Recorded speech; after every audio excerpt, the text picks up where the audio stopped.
Being wanted can feel intoxicating. It can feel exciting, affirming, and deeply validating. When someone desires you, pursues you, or chooses you, there is often a rush that feels powerful and undeniable. For many people, that feeling is mistaken for love. But being wanted and being loved are not the same experience in the body. Being wanted activates dopamine. Dopamine is the brain's reward chemical. It is associated with anticipation, novelty, and pursuit. It is the chemistry of craving and desire, which is why early attraction can feel so consuming. Your nervous system becomes alert and engaged, focused on being seen, chosen, and desired. Love works differently. Love activates safety. It brings consistency, emotional presence, and reliability. Instead of creating emotional highs, love slowly teaches the nervous system how to settle. It does not spike excitement in the same way, especially at first, and because of that, it can feel quieter or less intense in the beginning. This is why being wanted often feels better than being loved at first. Not because it is deeper, but because it is louder. For many people, desire also feels like proof of worth.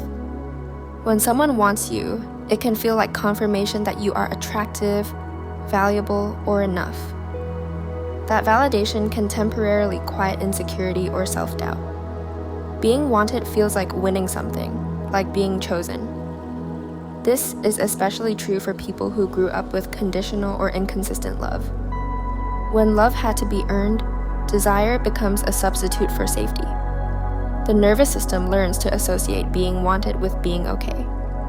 This is why losing someone's desire can feel devastating, even when the relationship itself was unstable. What the body is grieving is not love. It is validation. Love, on the other hand, does not usually arrive as a rush. It reveals itself through consistency, emotional attunement, and presence over time. Love shows up in the calm moments, not just the exciting ones. To a nervous system that is used to emotional highs and lows, this kind of steadiness can feel unfamiliar or even boring. But calm is not the absence of connection. It is often the presence of safety. Desire does not require intimacy. Someone can want you intensely without truly knowing you. Wanting is often fueled by fantasy and projection, while intimacy requires vulnerability, emotional presence, and care over time. This is why relationships built mainly on desire can feel powerful but unstable. When desire fades, there is often nothing underneath to hold the connection. As relationships deepen, desire naturally shifts.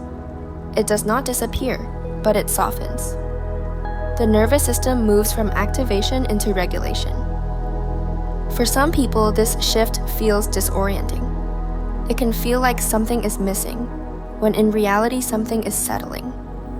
This is where many relationships end too early, not because love is gone, but because calm is mistaken for disinterest. Healing begins when the nervous system no longer needs desire to feel worthy.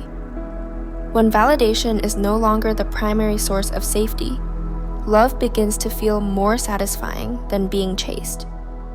Being loved starts to feel grounding instead of dull. Intimacy is not meant to keep you on edge. It is meant to bring you home to yourself. Being wanted can feel powerful, but being loved is what allows the nervous system to rest. And over time, rest becomes far more fulfilling than intensity ever was.